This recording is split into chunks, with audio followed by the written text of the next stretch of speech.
Hai guys, sebelum kalian lanjutin videonya, jangan lupa subscribe channel ini biar kami makin semangat bikin videonya buat kalian. Nyalain juga notifikasinya biar kalian tahu kalau kami sudah upload video terbaru. Dan jika sudah, selamat menonton.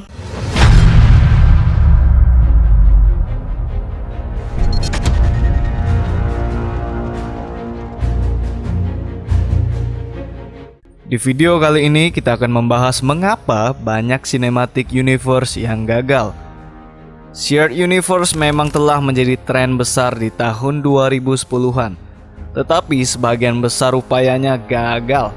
Berapapun besarnya uang yang digelontorkan oleh masing-masing studio Hollywood ke dalam proyek-proyek besar dan ambisius mereka, hanya beberapa saja yang dapat bertahan sepenuhnya.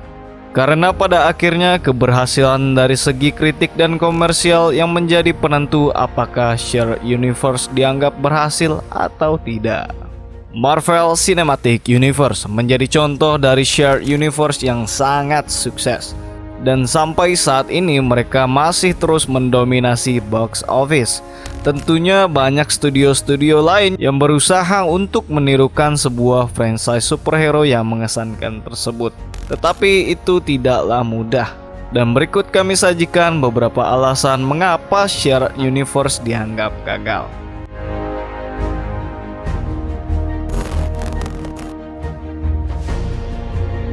Yang pertama, menjadi tren di tahun 2010.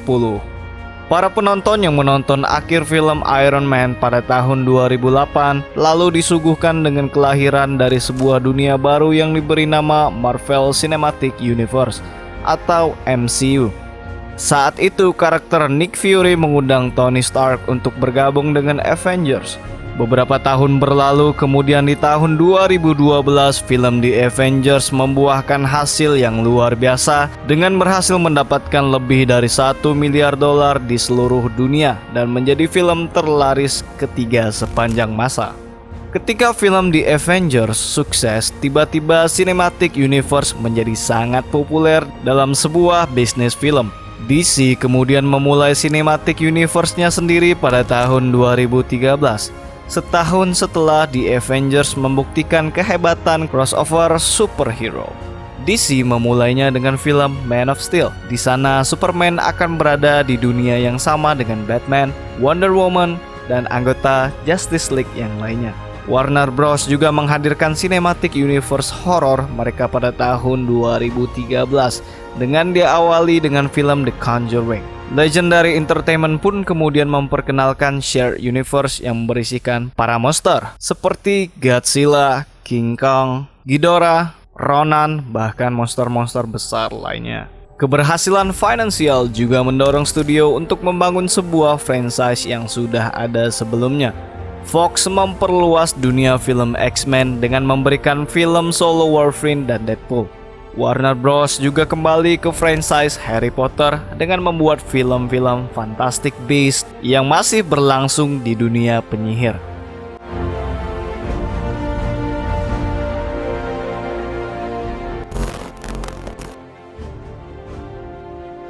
Yang kedua, alasan mengapa shared universe gagal. Tidak semua upaya dalam membuat shared universe berhasil.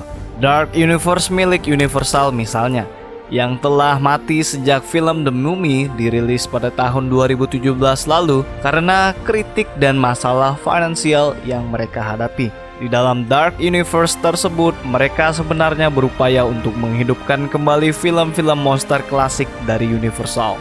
Film The Mummy dianggap merusak karena aksi generiknya, dialog yang buruk, dan terlalu memaksakan untuk mengikuti tren shared universe. Cinematic Universe lainnya yang sulit bertahan adalah DCEU yang dibuat oleh DC dan Warner Bros. Awalnya, Cinematic Universe ini berjalan cukup manis dengan film Man of Steel, namun sayangnya DCEU harus berakhir mengecewakan dengan film Justice League. Sementara Marvel menghabiskan waktu selama bertahun-tahun mengembangkan dunianya dan memberikan kesempatan bagi sebagian besar karakternya sebagai pusat perhatian. DC malah mencampur adukan semuanya dengan jadwal produksi yang tergesa-gesa dan memperkenalkan karakter yang belum pernah muncul dalam film-film sebelumnya di DCEU.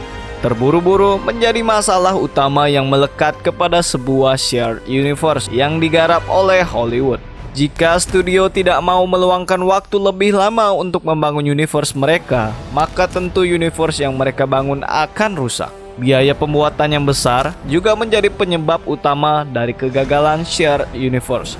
Namun, Warner Bros. Cukup berhasil dalam mengelola film-film dalam Conjuring Universe mereka, di mana mereka telah membuat spin-off Conjuring dengan anggaran pembuatan yang jauh lebih kecil daripada film utamanya. Sementara gagalnya DCEU dan Dark Universe bisa kita lihat dari film Justice League dan The Mummy, di mana film tersebut memiliki biaya produksi yang membengkak.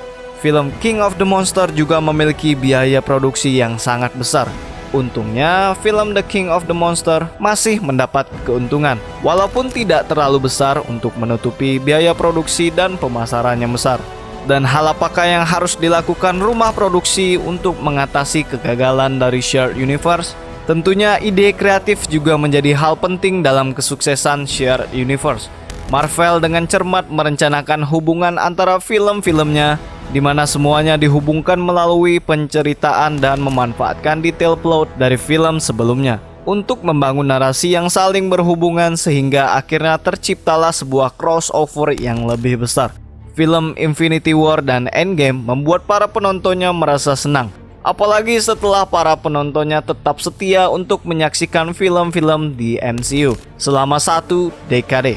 MCU berhasil menghadirkan alur cerita yang telah dibangun selama bertahun-tahun. Sebaliknya, film seperti Justice League tidak memiliki rasa emosional karena filmnya lebih fokus pada membangun sebuah crossover daripada menanam cerita untuk sesuatu yang lebih besar di masa depan. Film seperti Fantastic Beasts dan Glass memiliki keuntungan tersendiri dari film standalone yang sudah ada sebelumnya untuk membangun dunia yang lebih hidup. Studio juga harus merencanakan anggaran mereka untuk masa depan demi menghindari kegagalan dari universe-nya. Universe Conjuring adalah salah satu franchise horor paling menguntungkan yang pernah ada dan telah menghasilkan lebih dari $1 miliar selama 7 tahun. Blumhouse juga menjadi satu-satunya studio yang selalu berusaha untuk membuat film horor dengan biaya serendah mungkin. Seperti film terbaru mereka, The Invisible Man, yang sukses membawa IP monster klasik dari Universal. Yang dimaksud bukanlah dari Dark Universe. Faktanya, Cinematic Antiverse memiliki masa depan yang cerah, tetapi studio harus bersabar dan berhemat untuk usaha mereka. Oke, itu dia beberapa alasan mengapa banyak Cinematic Universe yang gagal di pasaran. Memang karena keberhasilan dari Marvel Cinematic Universe, banyak sekali studio-studio yang menginginkan hal yang sama. Dan kalau kalian punya pendapat lain yang bisa kalian tambahkan, silahkan komen di kolom komentar. Like videonya kalau kalian suka dan dislike aja kalau nggak suka. Dan jangan lupa subscribe, nyalain notifikasinya, dan sampai jumpa kembali.